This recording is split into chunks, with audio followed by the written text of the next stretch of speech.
start talking about the Dallas Mavericks because the NBA draft was last night. First round of the NBA draft was last night. Second round continues along tonight. And if we can call up SOT number 10 with the number 9 pick. We should have made it SOT number 9. With the number 9 pick in the NBA draft, the Dallas Mavericks have themselves a Michigan Wolverine. The Dallas Mavericks select Morez Johnson Jr. from the University of Michigan.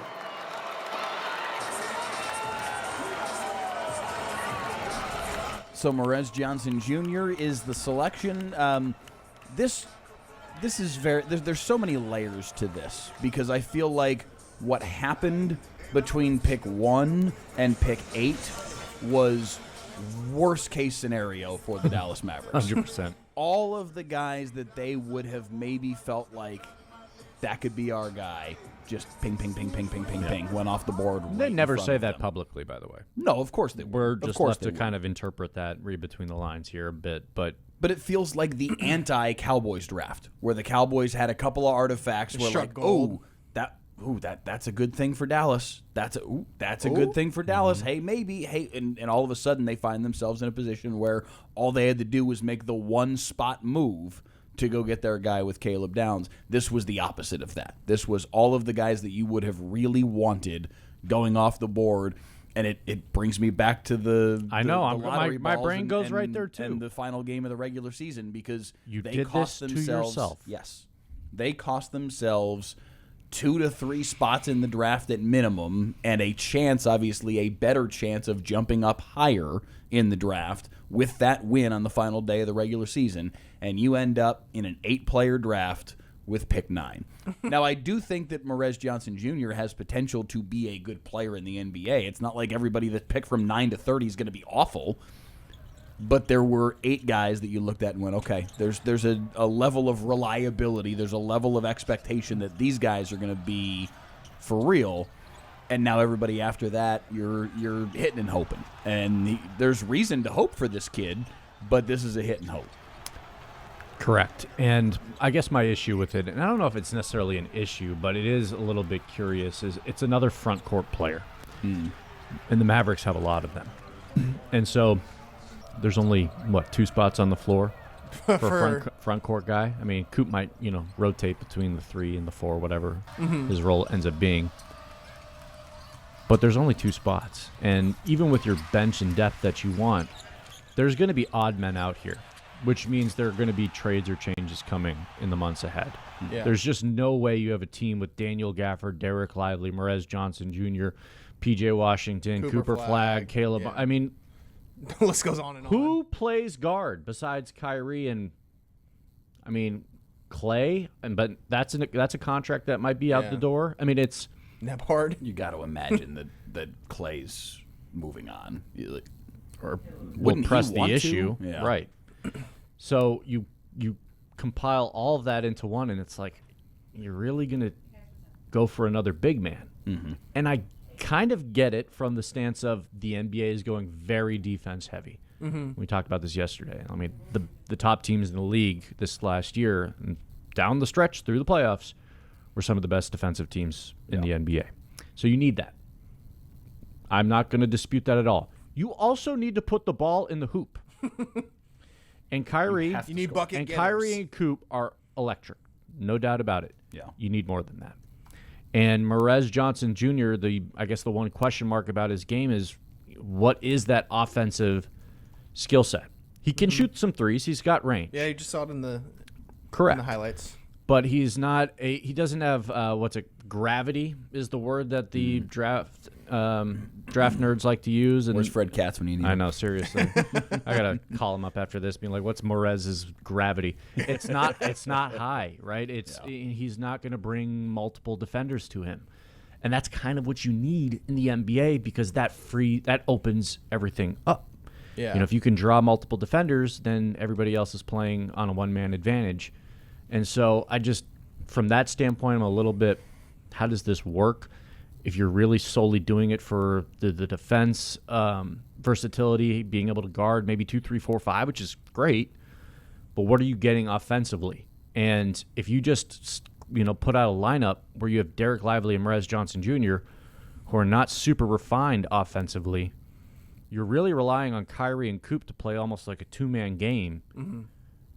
Where's your stretch? So they need Morez to be a perimeter threat, and they kind of need D-Live to be that as well. How much of the part of it, him being a Michigan, how much do you think that pull with Dusty May led to that decision of them taking? Because from my perspective yesterday, I was working the digital team and doing their pick tracker, and I had the mock draft. I'm like, who are they going to pick? And I'm going through, and 1 through 8 on the ESPN's mock, it was that guy, that guy, that guy, that guy, that guy. And then the Mavs were mocked, at least on ESPN, to draft Nate Ament, and they were the first one that didn't do what everyone else. To buck the mock draft. Exactly. Yeah. And so Or Braden Burries was the one that we saw a bunch too. So how much of that, in your opinion, the Michigan of it all played into them picking him, you think? I think it certainly played a part. And for Morez to be the first of those three Michigan guys certainly speaks to how much maybe Dusty May felt about him, how the Mavs felt about him, where there is a bit more of a projection with his ceiling. Like he's not a fully developed player. He's good, but there's still room for him to grow, which I think is appealing to them because it is really hard to find players who are like 6'9", 250, who can shoot threes. Yeah. Like they just don't really grow. They don't grow in trees. They don't. And athletic ability around the rim too. Like he's not like totally stuck in mud. So there's a reason there's a premium on those types of players, and while it might be a little bit of a reach, it's enough where if you hit, it's certainly going to you can look back in 5 years and be like, I'm so glad we took him at 9. Whereas Nate Ament, you could be waiting 5 years until you even see what he is, fully. I mean, he's just such a project. And the Mavs aren't there yet. They don't need, a 3-year project pick. So from that standpoint, I'm glad they didn't take Nate. Yeah. But Morez, I guess, seen the fan base quite upset. Yeah, Mavs Ament. fans did not want Nate Ament, and I don't really blame them because it would have felt like, okay, are we going to win this year? Would you have rather had Braden Burry since he's a guard? Yes. If it was between those two, absolutely. Now the question is, would you rather had Morez or Braden? That's what I'm saying, Braden or Morez, in your mind, because of the need at guard and getting buckets. I mean, I probably would have gone Berries there, but again, when we come back to, there's only so many guys that are 6'9", can play above the rim, defend multiple positions, and shoot threes. And that's that kind of profile that Ujiri likes to pick too, like with Pascal, rangy guys. Rangy guys. He's not as wings. he's not as quick or fleet of foot as OG and Pascal, but fits the bill at least. Yeah, I'm gonna reserve judgment on this one. I didn't want to, I don't feel like it's a bad pick, but it was very much like they were in purgatory at 9.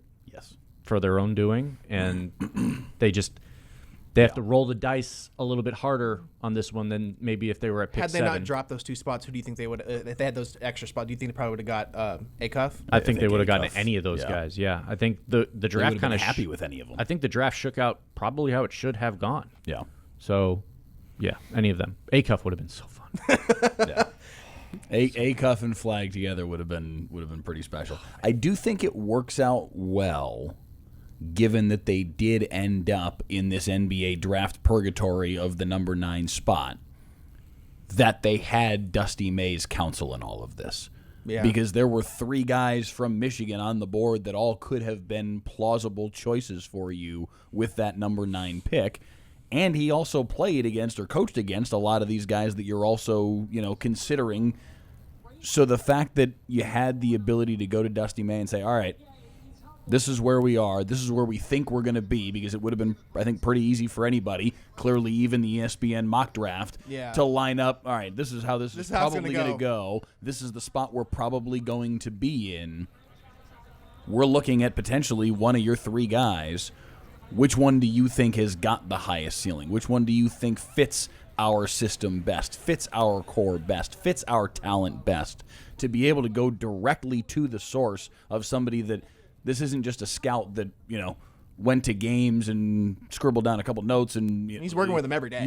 Exactly. And I don't mean to besmirch scouting in any way, shape, or form. There's a ton of value there, but there's a completely different level of knowledge when you are in practice with these guys every single day, and you see how they tick, how they operate, how they work when nobody's watching, how they're able to translate what they do in practice to what is happening on the floor when it is game time. There's a lot of institutional knowledge there for Dusty May about each of these three guys, and I think it is instructive that in some form or fashion he must have said to them, this is the one. Well, and May is a no-nonsense coach. I mean, he's kind of, there's parallels to Bobby Knight and, some of his, methods, not quite full Bobby Knight of, the Indiana days, but you could certainly see some of it in shades with his coaching style.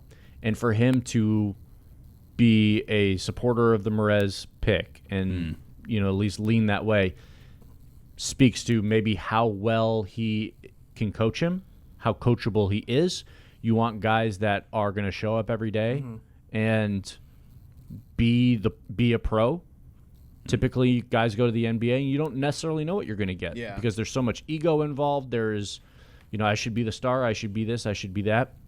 I think they got a guy who's just going to know his role and do it. And there is a reason to feel good about that because in the NBA, it's all about knowing your role and doing it to the best of your ability, not trying to be the best player on the court. I want to note a quote from Mike Schmitz here. It's on NBA.com, and he said that Dusty gave a great rundown on several prospects in the draft that he's familiar with.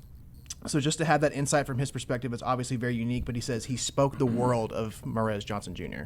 And so that just goes to show how much he respects him and just his work ethic and what he brings to the table. Well, it'd been weird if he didn't. Well, yeah, I'm just saying, but it's like he was a problem. I didn't like him at all. You mentioned we took him at 9. Of the 3 Michigan guys, like if you're so in on one of the 3, then that makes sense why they would have selected him. Yeah, and listen, I don't mean to besmirch the other 2. Like I don't think anyway that Dusty May was going, hey, it's definitely him and not those 2. Like, he was, like you mentioned, he was pumped for the center for Diamara that went to Oklahoma City. Yeah, which is OKC. I mean, they're. That was a pick of we need somebody to go against Wemby. Yes, indeed. But can he defend Wemby out at the 3? I don't know, but we'll see. That's a completely different question. Yeah.